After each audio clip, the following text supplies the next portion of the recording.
What's up, everybody? Welcome back to the channel. My name is Pancis, and if it's your first time tuning in, please be sure to smash that subscribe button. If not, thanks for your continued support. If you're watching this video, you'll gather that I'm not in the Saab, because the Saab actually made it all the way down the East Coast to Florida. So it left from New Jersey here all the way down to almost Miami, to give you the region of Florida. So about 1,500 miles, maybe a little less, like 1,300 miles. It drove straight through 18 hours, and it made it. The car actually made it. My dad drove it, and he was thoroughly impressed with its performance. I'm sure a lot of you guys that have been following the build for the last year and a half, you'll also not be surprised, because we've of course done a lot of work and rebuilding and maintenance to the car over the course of the last year and a half. And of course, knowing that the car is driven a lot here when it doesn't go across states, it needs to be reliable. So it wasn't something. It was a trip that we all expected would last no problem. There were two minor issues. Both I told my dad about.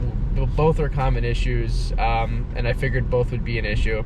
One, the vacuum line popped out. Actually, it popped out when he got there. So he got off the highway and it popped out, probably from just like heating up and expanding, heating. It vibrated out of spot on the intake manifold.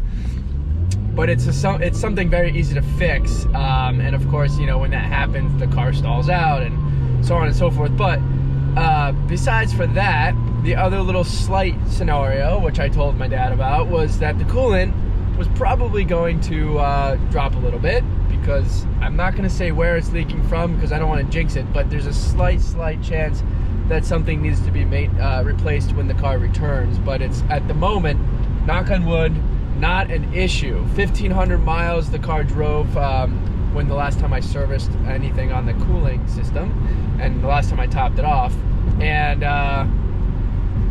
it lasted 1,500 miles. So he just topped it off. He said he put about a cup of antifreeze in there, between antifreeze and water. I told him to get some distilled water, and it was good. He topped it off, and that's it. So he was thoroughly impressed. The car ran good. And I'll show you guys some pictures. The car is hanging out with the Copart 9.5. So if you guys have been following the channel for the last couple years, that was a car I purchased as well and rebuilt from an accident. And then of course, my sister-in-law, who does drive the car still, had a second accident, which we rebuilt it twice. So if you haven't been following the channel, that's a little bit of a history on it. And so the two of them are hanging out. So far, all is good. I don't want to keep saying it's all good, because then something's not good. But so far, all is good. And I just figured I'd give all of you guys a quick update, because I know you guys watched me do a couple preparation videos for the big trip. My father, I was out of town. My father didn't want to wait for me to return. It was like literally a day or two later, but he did not want to wait. He was like, I'm out of here, which is fine.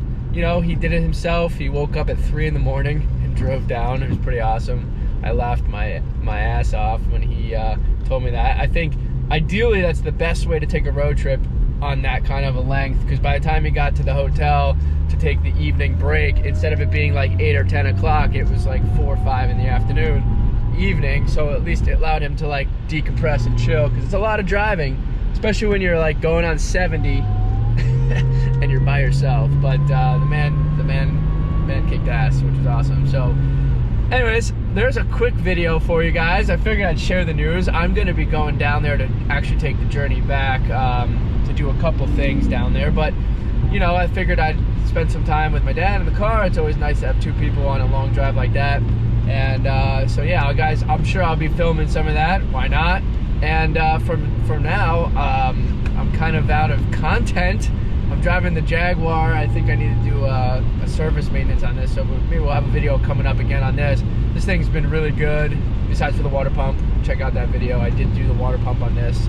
Probably a warranty problem, but I figured since since all you guys enjoy watching some of my videos, it was easy enough for me to do it myself.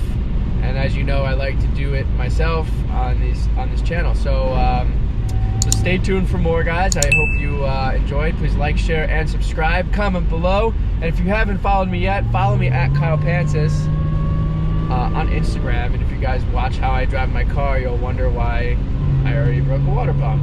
So see you guys next time. Thanks for watching.